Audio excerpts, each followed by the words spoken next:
আসসালামু আলাইকুম। আশা করি বন্ধুরা আপনারা সকলে ভালো আছেন। আপনাদের দোয়ায় আমিও ভালো আছি আলহামদুলিল্লাহ। তো বন্ধুরা আমি আপনাদের উদ্দেশ্যে একটা কথা বলতে চাই। সেটা হলো কি, অনেকে কিন্তু কনটেন্ট ক্রিয়েট করতেছে।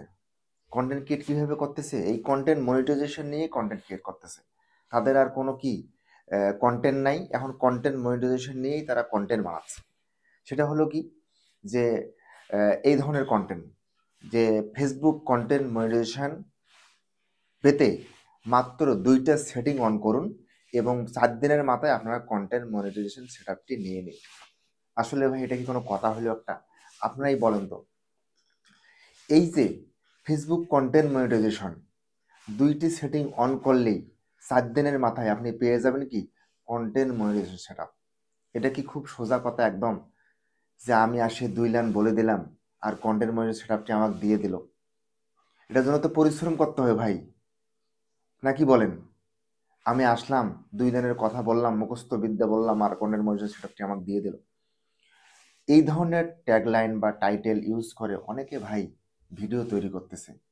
আসলে আমি দেখে আমার মাথায় কাজ করতেছে না। এইজন্য ভিডিওটা আপনাদের উদ্দেশ্যে বানাইলাম। মানে আমি ক্লিয়ার করে দিচ্ছি জিনিসটা আপনাদেরকে যে কিভাবে তারা বলে যে মাত্র ২ টি সেটিং অন করেই ৪ দিনের মাথায় কনটেন্ট মনিটাইজেশন সেটআপটি নিয়ে নিন। এটা হলো কি তারা এই যে ইনস্টামেটে যায়, গিয়ে ওখানে আই এম ইন্টারেস্টেড সাবমিট করে, একটা লেখা লেখে। সে লেখাটাও নাকি কমেন্ট বক্সে থাকে, ওরা লিখে দেয়। তারপরে হলো দ্বিতীয় যে বিষয়টা সেটা হলো ইন দিস ফর্ম ওখানে একটা আছে। সেই ফর্মের মধ্যে লিঙ্ক দেবেন, মেইল দেবেন, তারপরে হলো সোশ্যাল মিডিয়ার লিঙ্ক দেবেন। দেওয়ার পরে আপনি সাবমিট করবেন। সাবমিট করে দেওয়ার পরে আপনি ৪ দিনের মাথায় কি পাবেন? কনটেন্ট মনিটাইজেশন সেটআপটি পাবেন। হইল? মানে ৪ দিনের মাথায় কি কেউ পাইছেন? আজ পর্যন্ত আমাকে বলিয়েন তো কমেন্টের মধ্যে যে কেউ পেয়েছেন কিনা এই কনটেন্ট মনিটাইজেশন সেটআপটি এরকম আবেদন করে। ভাই আমি সোজা খাপটা কথা বলি আপনাদেরকে। কনটেন্ট মনিটাইজেশন সেটআপটি পেতে গেলে আপনাকে কি করতে হবে জানেন? প্রতিনিয়ত আপনাকে রিলস ভিডিও আপলোড করতে হবে ৩ থেকে ৪ টে। লং ভিডিও সপ্তাহে ২ টা একটা পোস্ট করতে হবে, লাইভ করতে হবে, স্টোরিতে দিতে হবে।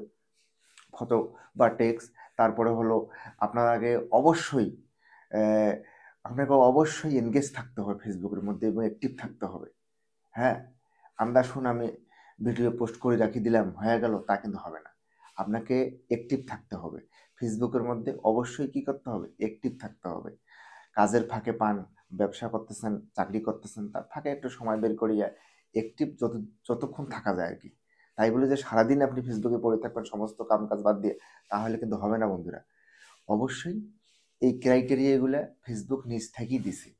যে আপনারা কনটেন্ট মনিটাইজেশন সেটআপটি পেতে গেলে আপনাকে এই কাজ করতে হবে। যদি ভাই আবেদন করিয়া, ফর্ম ফিল আপ করিয়া যদি ইনস্টাগ্রাম অ্যাড বা অ্যাডস অন রিলস তারপরে হলো কনটেন্ট মনিটাইজেশন সেটা পাওয়া যেত, তাহলে তো সবাই এই কাজ করতো ভাই। ভিডিও বানা ছেড়ে দিত। এই জন্যে বলতেছি ভাই আপনাদের উদ্দেশ্যে একটা কথা, সেটা হলো কি জানেন? যে আপনারা সবচেয়ে বেশি গুরুত্ব দেবেন কনটেন্টের দিকে। ঠিক আছে? কনটেন্ট যদি আপনার ভালো হয়, কনটেন্ট যদি দর্শক দেখে, আর দর্শককে যদি কোনো ক্রমে মনটা জয় করতে পারেন, আটকাইতে পারেন আপনার ভিডিওর মধ্যে, তাহলে কিন্তু আপনি ভাই গেইন। ঠিক আছে? এজন্য ভাই আপনাদের উদ্দেশ্যে সবার উদ্দেশ্যে বলি, যারা নতুন কাজ করতেছেন তাদের উদ্দেশ্যে বলি, অত তাড়াহুড়ো করারও দরকার নেই, হতাশ হওয়ারও দরকার নেই। পাবেন আপনার যেহেতু ফেসবুক কথা দিয়েছে কন্টেন্ট মনিটাইজেশন সেটআপ অবশ্যই পাবেন। কেন পাবেন না? কন্টেন্ট ক্রিয়েটরদের জন্যই তো কন্টেন্ট মনিটাইজেশন সেটআপ, তাই না? তাই বলছি সবাই ধৈর্য নিয়ে কাজ করুন। ইনশাআল্লাহ আপনারা কন্টেন্ট মনিটাইজেশন সেটআপটি পাবেন। কোনো প্রকার এই ফর্ম ফিল আপ করিয়া আবেদন করিয়া কোনো কাজ হবে না ভাই। যদি হইতো তাহলে অনেকেই করত। সবাই ভালো থাকবেন। সবাইকে ধন্যবাদ। আসসালামু আলাইকুম।